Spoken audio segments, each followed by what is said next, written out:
Je suis en compagnie de Franche Landron, vous êtes médecin à Saint-Leu et président de l'association Squalidé, et de François Nativel, pêcheur et surfeur. Bonsoir à tous les deux. Alors, est-ce qu'à La Réunion, on connaît bien les requins? On sait que sur l'île, il n'y a pas de bêtes dangereuses. Dans l'océan, il y a le requin. Est-ce qu'on le connaît bien? Alors, le requin, il est là depuis très longtemps, il est là depuis plus de 400 millions d'années, tout à fait indispensable à l'écosystème. Et on le connaît malheureusement assez mal à La Réunion, faute effectivement d'études très précises. On sait quelles espèces côtoient nos côtes, mais on ne connaît pas exactement leur activité, leur période de reproduction, à quel moment peut-être elles se rapprochent des côtes. On a des idées, mais rien n'est formel. En Australie, en Afrique du Sud, ces animaux sont presque culturels. On connaît Oui, mieux les requins. exactement, hein. C'est vrai que vous allez en Australie, la première chose qui vous accueille à l'aéroport, c'est des posters géants de requins. Ils sont en train justement de se rendre compte que certaines populations sont menacées. Ils font des reproductions, ils les réintroduisent. Culturellement, on accepte le requin dans l'eau, comme aussi en Polynésie ou ailleurs, en Nouvelle-Calédonie. On accepte le requin et on vit avec. Jean-François Nativel, vous partagez cet avis? Donc je partage cet avis. Effectivement, il faut avoir une meilleure connaissance sur les requins de La Réunion, qui, je pense, on a un environnement vraiment spécifique qui fait que ça demande, comment dire, des études vraiment adaptées à l'île.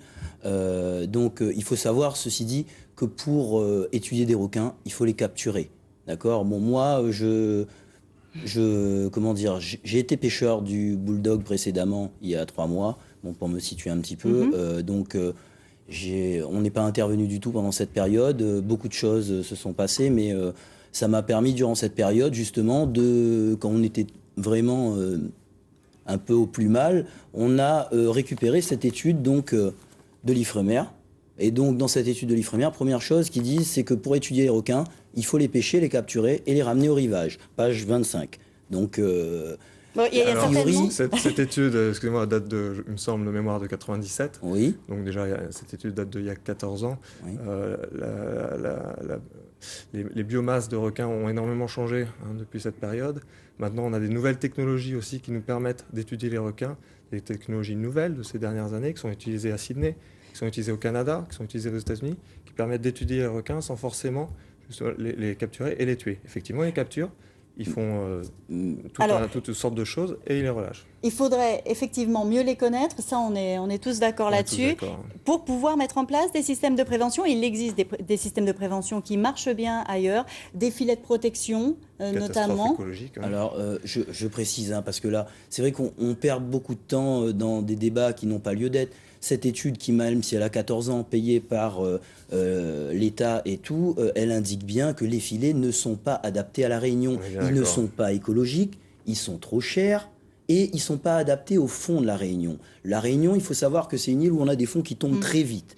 Et ces fonds qui tombent très vite font que l'exposition où on a beaucoup de vagues qui arrivent. On a un océan qui est vraiment très perturbé, qui n'est pas propice donc à la pratique des filets. Par contre, la seule chose qu'ils préconisent dans cette étude en conclusion, c'est de mettre en place des drumlines, donc des systèmes de pêche qui protègent la baignade.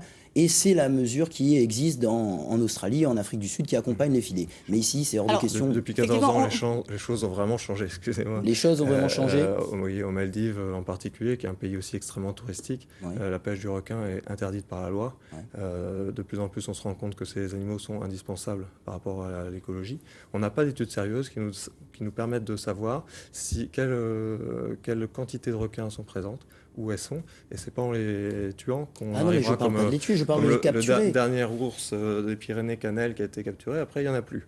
Donc je pense qu'avant de faire des choses pour nos enfants où on n'arriverait pas à récupérer, pour revenir à La Réunion, il faut réfléchir. Si on ne peut pas poser de filet, si on ne peut pas profiter de l'expérience australienne ou sud-africaine, quelle solution peut-on mettre en place qui respecte l'environnement et qui soit au nombre d'attaques, parce que en réalité le nombre d'attaques est assez faible.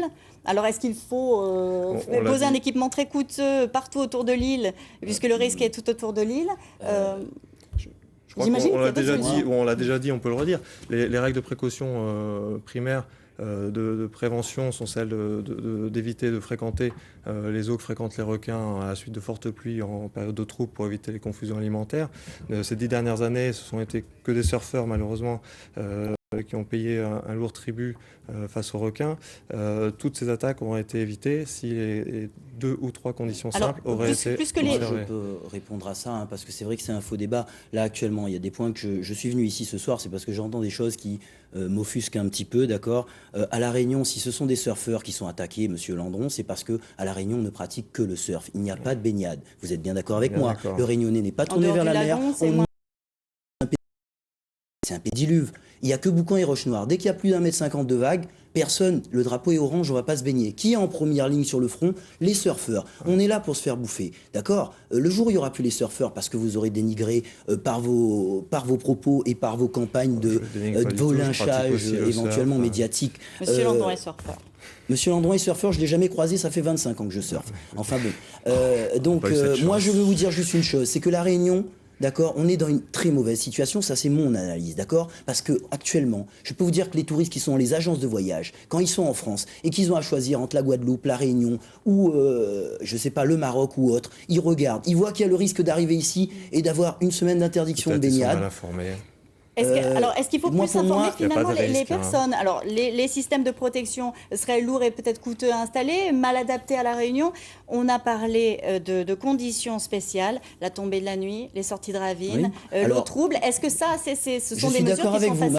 Madame, vous connaissez la plage de Boucan? Oui. Dans 10 jours, je vous invite, vous venez avec moi à midi quand le drapeau sera vert, ou dans 2 semaines, ou dans 3 semaines. On va se baigner dans la zone de 300 mètres de baignade, faire Palmas Tuba ou aller nager. Venez avec moi. Il y a des professionnels qui sont là pour encadrer aussi. Je suis professionnel, je suis brevet d'État aussi. Il y a effectivement, je pense qu'ils sont sensibilisés. Les gens, les professionnels de la plongée, les professionnels du surf, les moniteurs de surf, les brevets d'État comme vous êtes, connaissent exactement ce risque et ne font pas prendre de risque aux gens. Mais aller se baigner à Boucan, c'est un risque pour vous maintenant? C'était dans quelles conditions? De l'eau claire à midi, c'est un risque ou pas? Non, de l'eau claire à midi, je vais me D'accord, vous viendrez avec moi, vous aussi? Je viendrai avec vous, il y a plus. Ah ben c'est super. Oui, mais est-ce qu'alors il faut vraiment interdire définitivement aux gens d'aller se baigner à 1 heure avant la tombée de la nuit et d'interdire la plage? Il y a des règles de précaution. Le surfeur a pris beaucoup de risques pendant plusieurs années. Maintenant, je pense que cette page est tournée. Avec les 2 dernières attaques, moi je suis dans le milieu du surf. On a changé. On a changé, madame. Pour conclure, alors, les gens qui ont été attaqués dans les dernières attaques n'avaient pas pris de risque. On n'aurait pas pu empêcher l'accident. Là, on n'a pas le temps de voir vraiment tous les arguments. Ça serait le cadre d'une émission beaucoup plus longue parce qu'il y a vraiment beaucoup de choses. Je peux vous dire que le sujet est vaste. Moi, la seule chose que je veux juste dire, c'est que arrêtez de tirer sur les surfeurs. La Réunion a besoin du surf parce que le surf a une image forte. C'est pas tirer sur les surfeurs, mais comment organiser une réelle protection des usagers de la mer? La réelle protection, moi je vous ai dit, cette étude, elle a peut-être 14 ans, mais c'est la seule qui a à notre disposition. Elle préconise de pêcher quelques requins qui s'approchent près des côtes. Vous ferez fuir les touristes. Écoutez, merci messieurs, je pense qu'on va devoir organiser un nouveau débat. Le temps imparti est terminé. Je serai plus tranquille dans l'eau. Merci messieurs, nous avons bien retenu que monsieur Nativel retournera dans l'eau. Avec vous. Monsieur Landron, avec vous. Merci pour votre invitation, merci à tous les